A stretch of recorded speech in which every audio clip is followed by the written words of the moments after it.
हिंदू धर्म में एक मंत्र है जिसको अनकही कहा जाता है। हर पंडित मरने से पहले अपने बेटे को वो अनकही के जुमले बताता है कि मेरे बेटे मरने से पहले ये वर्ड पढ़ लेना वरना तुम स्वर्ग में नहीं जाओगे। वो अनकही के जुमले क्या हैं? ला इलाहा हरण पापन इल्लल्लाह परम पिदम, ला इलाहा हरण पापन इल्लल्लाह परम पिदम। बेटे मरने से पहले ला इलाहा पढ़ लेना, हरणे पापन तेरे सारे पाप हरण हो जाएंगे। हरणे पापन, पाप मिट जाएंगे। अल्लाह के नबी ने क्या कहा? इन्नल इस्लाम यहदिमु मा कान क़ब्ला, इस्लाम ले आओ सारे गुनाह मिट जाएंगे। यानी अब तक तुमने जो गुनाह किए हैं, कुफ्र और शिर्क किया, कलमा पढ़ लो ला इलाहा इल्लल्लाह, ये कलमा पढ़ते ही तुम्हारे सारे गुनाह माफ हो जाएंगे। कलमे की शक्ल में ये कलमा मौजूद है। ला इलाहा इल्लल्लाह, अल्लाह के अलावा कोई माबूद नहीं। एकम ब्रह्मा द्वितीय नास्ति नास्ति किंचन, इस ब्रह्मांड का रचयिता और रचनाकार एक है, इस दुनिया का बनाने वाला एक है। द्वितीय नास्ति, दूसरा नहीं है, नेह नहीं है, बिल्कुल नहीं है, ना ना हरगिज नहीं है, किंचन जरा सा भी नहीं है। इस दुनिया का बनाने वाला एक है, दूसरा नहीं है, बिल्कुल नहीं है, कतई नहीं है, हरगिज नहीं है, जरा सा भी नहीं है। ये तौहीद है वेदों में, ये तौहीद है वेदों में। यचतियो यो पिम्मिम्मा नस्तस्मा देविशोरी ऋषा, उसी से मांगो वही सब कुछ देने वाला है। यचतियो यो पिम्मिम्मा, उसी से मांगो वही देने वाला है। नस्तस्मा देविशो, उसके अलावा कोई भी देवी देवता तुम्हें कुछ नहीं दे सकता। नस्तस्मा देविशोरी ऋषा, उसके अलावा कोई भी देवी देवता तुम्हें कुछ भी नहीं दे सकता। इसी को कुरान ने कहा, उदऊनी अस्तजिब लकुम, मेरे बंदो तुम मुझसे मांगो, मेरे बंदो मुझे पुकारो, मैं तुम्हें दूंगा। वला तदउ मिन दूनिल्लाहि मा ला यनफउका वला यदुर्रुक फइन फअलत फइन्नका इज़म मिनज़ ज़ालिमीन। अल्लाह को छोड़कर तुम किसी ऐसी हस्ती को मत पुकारो जो तुम्हें न नफा पहुंचा सकती है न नुकसान पहुंचा सकती है। और अगर तुमने अल्लाह को छोड़कर किसी दूसरी हस्ती को पुकारा, किसी दूसरी हस्ती से मांगा, फइन्नका इज़म मिनज़ ज़ालिमीन, तो तुम जालिमों में लिखे जाओगे, तुम्हारा शुमार जालिमों में होगा। ये तौहीद वेदों में मिलेगा। भाई इस्लाम की बुनियाद जो 5 चीजों पर रखी गई है, उनमें पहली चीज यही है ना, बुनियल इस्लाम वाला खम्सिन शहादती अन ला इलाहा इल्लल्लाह व अन्ना मुहम्मदर रसूलुल्लाह। पहली चीज इस्लाम की बुनियाद में ये कलमा है जो वेदों में मिलता है। दूसरी चीज वो इकामिस सलाह, नमाज पढ़ो। हिंदू धर्म के अंदर भी नमाज है। कृष्ण जी 5 टाइम की नमाज पढ़ा करते थे। श्रीमद् भागवत गीता के 6 अध्याय के 10वें मंत्र में मौजूद है, योगी उज्जीत सततमात्मानं रहस्य स्थिता एकाकी यच्चत्तात्मा निराशीर परिग्रह। हाय अर्जुन, जब पूजा करो तो पूरे शरीर का योग कर लो, पूरे शरीर के साथ झुक जाओ। पूजा में पूरे शरीर का योग करो। कोई हिंदू पूरे शरीर का योग करता है? बस जहेज वाली गाड़ी मिली है, हर सामने हनुमान जी की मूर्ति हिलाई, 10 किलो की खोपड़ी बढ़ गया। इसके अलावा कुछ होता है? पूरे शरीर का योग नहीं होता। पूरे शरीर का योग नमाज में है। आप देख लीजिए शुरू से लेके आखिर तक। ये देखिए हाथ की एक्सरसाइज, अल्लाह अकबर, ये उंगलियां आपकी ऐसे बिल्कुल ये, और ये आपकी हथेली कांधों के बराबर, और ये आपकी उंगलियां ये कानों की लौ के बराबर ऐसे। ये है रफुल यदैन का सही तरीका। गए नमाज पढ़ना, अल्लाह अकबर, अबे मक्खी मारने गया था क्या तू? ये नमाज नहीं है। गया ये कोई रफुल यदैन है? रफुल यदैन ये है उंगलियां इस तरीके से बंद रहे, ये अंगूठा ये आपकी हथेली कांधे के बराबर और ये कानों की लौ के बराबर, इस तरीके से आप रफुल यदैन करें। ये 3 तरीका है नियत बांधने का। कफ्फुन अलल कफ, हथेली पे हथेली रखिए, ये एक तरीका ही है नमाज पढ़ने का। ये इस हथेली को इस हथेली ऐसे रखिए। ये दूसरा तरीका ये है कि इस गट्टे को इस गट्टे पर रखिए, ये जोड़ को जोड़ पर ऐसे। और तीसरा तरीका यह है कि आप इस हाथ की उंगलियों को कोहनी पर इस तरीके से रखिए। ये है नियत बांधने का 3 तरीका। बहुत से लोग ये नहीं है, ऐसे नहीं, या तो आप ऐसे रखिए या ऐसे रखिए या ऐसे रखिए। ये 3 तरीके नियत बांधने के। और रफुल यदैन ऐसे, ये हाथ की एक्सरसाइज है। सर निगाहें सजदे की जगह पर, और फिर ये हाथ की एक्सरसाइज हो गई। खड़े हैं आप, कयाम, ये पैरों की एक्सरसाइज हो गई।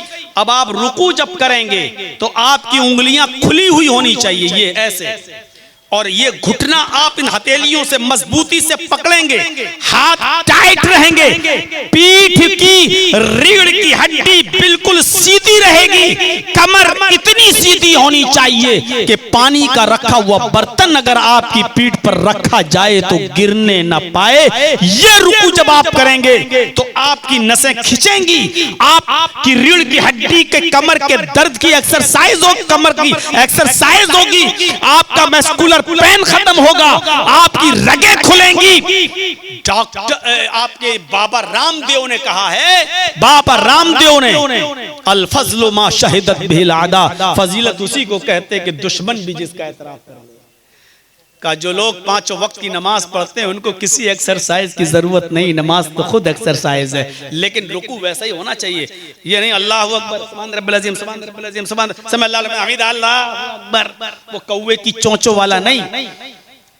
आप रीढ़ की हड्डी ठीक कीजिए, पीठ सीधी कीजिए, पानी का भरा हुआ बर्तन आप पे रखें तो गिरना ना पाए। जब आप पूरी तरीके से सीधे हो जाएं और बिल्कुल टाइट आपकी पीठ हो जाए, उसके बाद आप दुआ पढ़िए, सुब्हानकल्लाहुम्मा रब्बना व बिहम्दिका अल्लाहुम्मा अग़फ़िरली।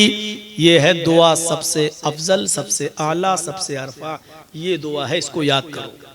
सुभान रब्बियल अज़ीम तो सबसे छोटी दुआ है जिसमें आपने सिर्फ अल्लाह की तारीफ की, अपने लिए कुछ नहीं मांगा। क्या मांगा अपने लिए? सुभान रब्बियल अज़ीम, पाक है मेरा वो रब जो सबसे बड़ा है। आपने अल्लाह ही की तो तारीफ की है। जब आप ये दुआ पढ़ेंगे, सुब्हानकल्लाहुम्मा रब्बना व बिहम्दिका अल्लाहुम्मा अग़फ़िरली, पाक है मेरा रब, सुब्हानकल्लाहुम्मा, पाक है हमारा रब, रब्बना आए हमारे रब, अल्लाहुम्मा अग़फ़िरली, तू मुझे बख्श दे, आए अल्लाह मेरी मग़फ़िरत फरमा। जिसको रब की मग़फ़िरत मिल जाए तो उससे बड़ा खुश नसीब कौन होगा। आप अपने लिए भी मांगिए अल्लाह से। ये दुआ याद कर लो, कितनी दुआ है यार, कितनी दुआ छोटी सी, सुब्हानकल्लाहुम्मा रब्बना व बिहम्दिका अल्लाहुम्मा अग़फ़िरली। और ये दुआ याद करोगे, ये रुकू में भी पढ़ी जाएगी और सजदे में भी पढ़ी जाएगी, रुकू में भी और सजदे में भी। याद कर लो इस दुआ को, बहुत मुबारक दुआ है, बहुत प्यारी दुआ है। पूरी नमाज में आप अल्लाह से मांगने ही तो जाते हो, रुकू में भी मांगिए और सजदे में भी मांगिए। आपका रब बहुत मेहरबान है, मग़फ़िरत कर देगा। मग़फ़िरत मांगोगे तब। बच्चा जब रोता है तब माँ दूध पिलाती है, अब बच्चा भूखा है, बंदा मांगेगा नहीं, अल्लाह क्यों देगा? मांगो, कहता है मेरा रब, बंदे तू मांग, जब तू मांगता है तो मुझे अच्छा लगता है। ऐसे बंदे भी अल्लाह को पसंद नहीं जो 24 घंटे इबादत करते रहें और उनसे अनजाने में भी कोई गुनाह ना हो। आप कहेंगे मौलाना ये क्या कह रहे हो आप? हाँ, ऐसी मखलूक तो थी अल्लाह के पास जिनसे कोई गुनाह ना हो, ऐसी मखलूक तो थी अल्लाह के पास, फरिश्ते। हर वक्त 24 घंटे अल्लाह की हम्द व सना में लगे रहते हैं, अल्लाह की तारीफ में, अल्लाह की बड़ाई में, अल्लाह की इबादत में लगे रहते हैं। फिर उसने इंसानों को क्यों पैदा किया? हमें और आपको उसने इसीलिए पैदा किया, जज़ाकुमुल्लाहु अहसन जज़ा, इसीलिए पैदा किया कि उसको ऐसी मखलूक की जरूरत थी जो दुनिया में आए, अल्लाह की इबादत करे, दुनिया में उससे गुनाह भी हो, और जब गुनाह हो तो वो अल्लाह से अपने गुनाहों की माफी मांगे। उसको ऐसी मखलूक की जरूरत थी, इसलिए उसने हमें और आपको पैदा किया। और कहता है अल्लाह, मेरे बंदो, अगर तुम दुनिया में गुनाह करना छोड़ दो और तुमसे बिल्कुल गुनाह ना हो, फरिश्ता बनने की कोशिश करोगे तो हम तुम्हें मिटा देंगे, तुम्हें हलाक कर देंगे।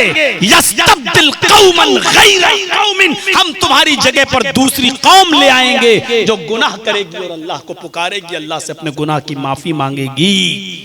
अल्लाह को अच्छा लगता है जब कोई बंदा उससे अपने गुनाह की माफी मांगता है। मांगते हो? गुनाह हो जाते हैं, ठीक है, इंसान है, लेकिन माफी भी तो मांगो। जानबूझकर गुनाह न करो, अचानक हो जाए, धोखे से हो जाए, और जानबूझकर भी अगर कभी हो जाए तो ऐसी तौबा करो कि अल्लाह आइंदा कभी इस गुनाह के करीब नहीं जाएंगे। इसलिए पूरी नमाज आप देख लीजिए, अल्लाहु अकबर, अल्लाहुम्मा बाइ, पहला जुमला सुब्हानक अल्लाहुम्मा व बिहम्दिका व तबारक अस्मुका, ये दुआ है, मैं ये नहीं कह रहा हूँ, लेकिन बुखारी में नहीं है ये दुआ। बुखारी की जो हम आपके सामने पढ़ रहे हैं वो सबसे आला और अरफा और सबसे बेहतर दुआ ये है। अल्लाहु अकबर कहकर जब आप नियत बांधे तो पहले लफ्ज क्या पढ़ेंगे? अल्लाहुम्मा बाइद बैनी व बैना खताया।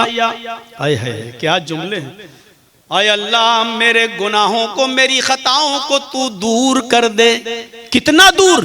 कमा बाअत्ता बैनल मशरिक़ि वल मग़रिब, जितनी दूरी पूरब और पश्चिम के दरमियान है, जितनी दूरी तूने मशरिक और मगरिब के दरमियान रखी है, पूरब और पश्चिम के दरमियान रखी है, उतनी दूरी तू मेरे गुनाहों में और मेरे दरमियान कर दे। यहीं से मांगना शुरू हो रहा है।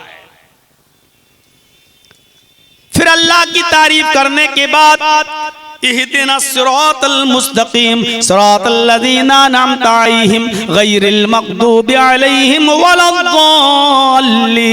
ये अल्लाह से मांग तो रहे हो आप अपने लिए।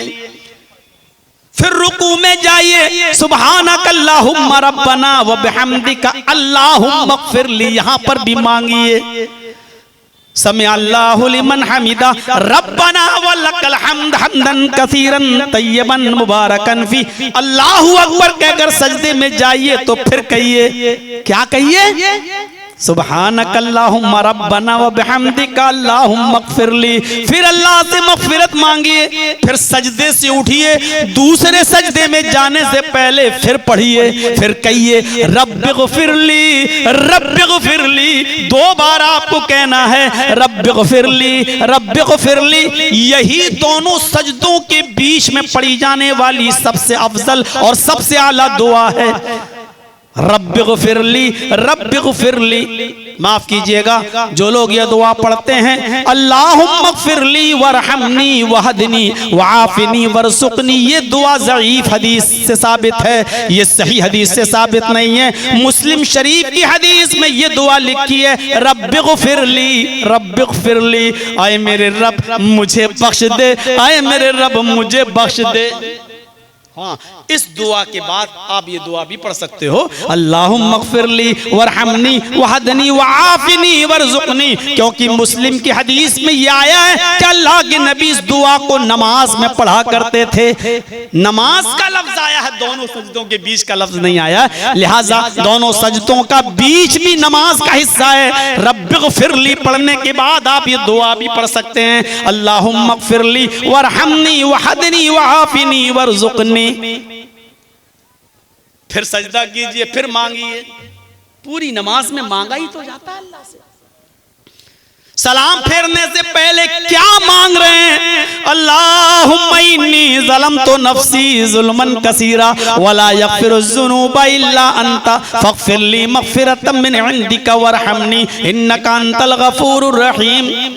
आप रुकू से उठ रहे हैं, फिर सजदे में जा रहे हैं, पैर मुड़े हुए हैं, नसें खिंच रही हैं, ये आपकी मस्कुलर जो नसें होती हैं ये सब खिंच रही हैं, ब्लड सर्कुलेशन आपका बढ़ रहा है। सजदे में जब आप जा रहे हैं तो खून का सर्कुलेशन आपकी दिमाग की एक एक नस तक पहुंच रहा है। डॉक्टर मोरिस बुकाय अमेरिका का सबसे बड़ा डॉक्टर है, ब्रेन का सबसे बड़ा डॉक्टर है दिमाग का, वो कहता है कि जो लोग 5 वक्त की नमाज पढ़ते हैं और वैसा रुकू और सजदा करते हैं जैसा मुहम्मद रसूलुल्लाह ने बताया है तो इस आदमी को रीढ़ की हड्डी की प्रॉब्लम कभी नहीं हो सकती है। और जैसा सजदा मोहम्मद ने बताया, जो वैसा सजदा करते हैं तो उन लोगों को ब्रेन हैमरेज कभी नहीं हो सकता है, क्योंकि दिमाग की एक एक रग और एक एक नस तक ब्लड का सर्कुलेशन वहां तक पहुंच जाता है, खून वहां तक पहुंच जाता है, ब्लड वहां तक पहुंच जाता है, जो दिमाग की रगों को तरोताजा कर देता है।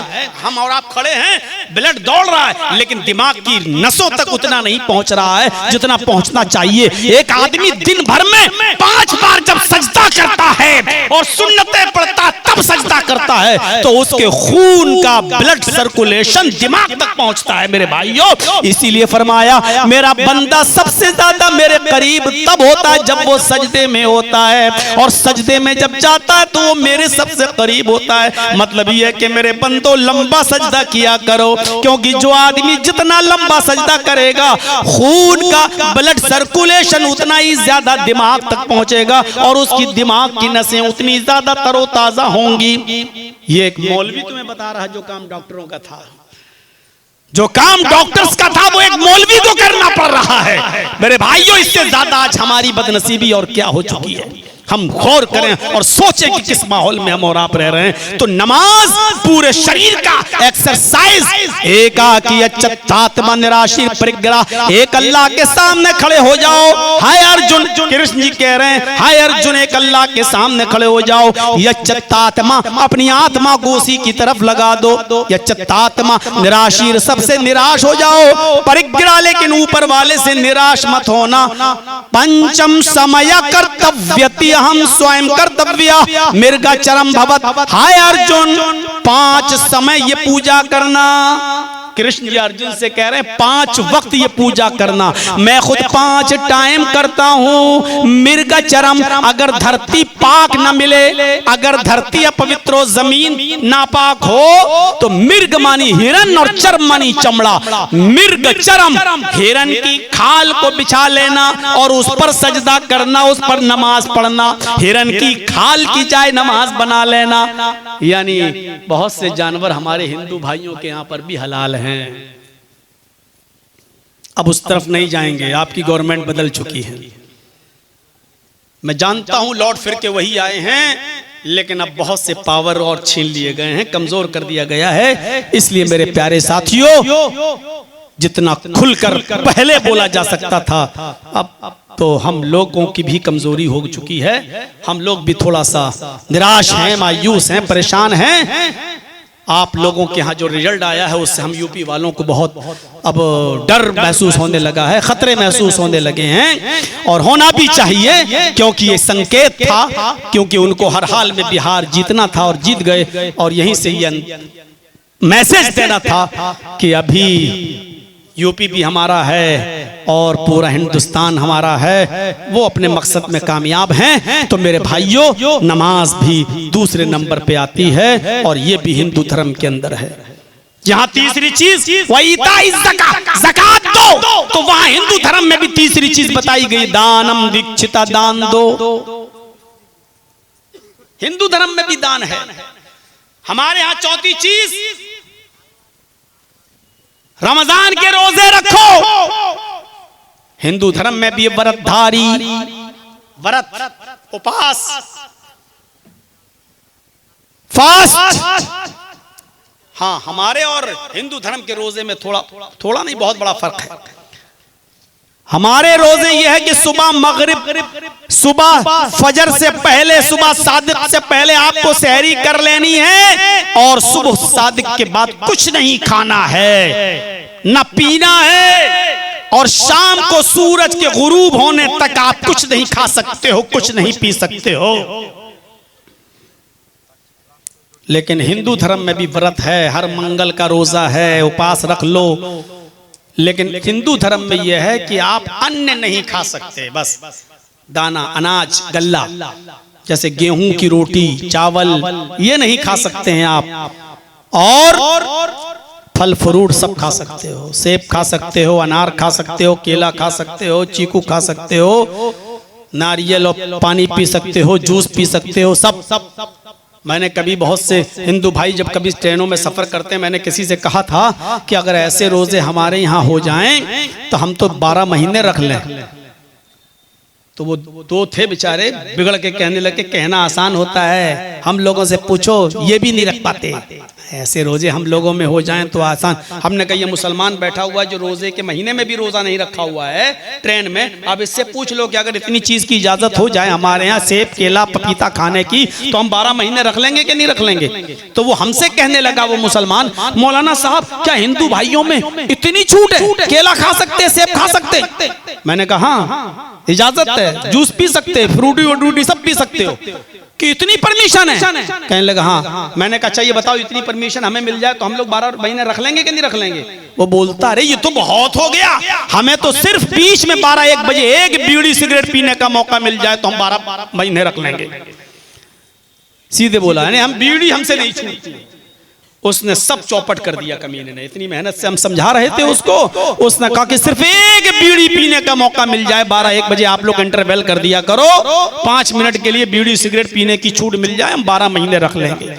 तो रोजा हिंदू भाइयों में भी है, रोजा हमारे यहाँ पर भी है, शक्ल थोड़ी सी बदल गई। और 5वीं चीज वतहुज्जल बैत, हज करो। हिंदू धर्म में भी हज है, हमारे यहाँ है हज, उनके यहाँ है तीर्थ यात्रा।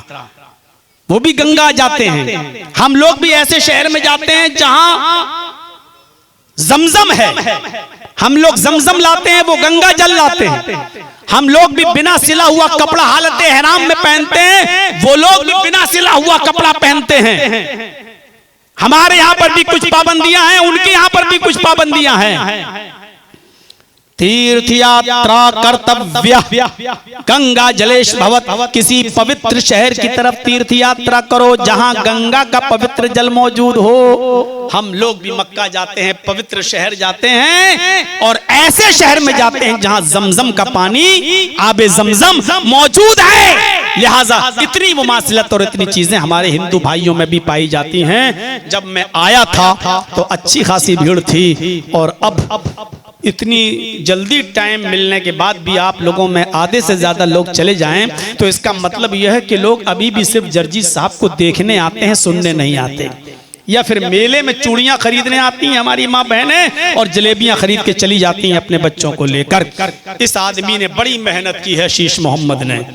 जब तक हम कटिहार से बैठ नहीं गए गाड़ी पर और यहाँ के लिए रवाना नहीं हुए, इस आदमी ने फोन कर करके मेरा दिमाग खा लिया। मौलाना साहब पहली बार बुला रहे हैं, ऐसा ना हो कि हमारी इज्जत का जनाजा निकल जाए। मौलाना साहब लोग क्या कहेंगे, आपको आना। मैंने कहा भाई मैं आ चुका हूँ, मैं यही हूँ, कई दिन से मैं इसी एरिया में हूँ, आपके यहाँ जाऊंगा।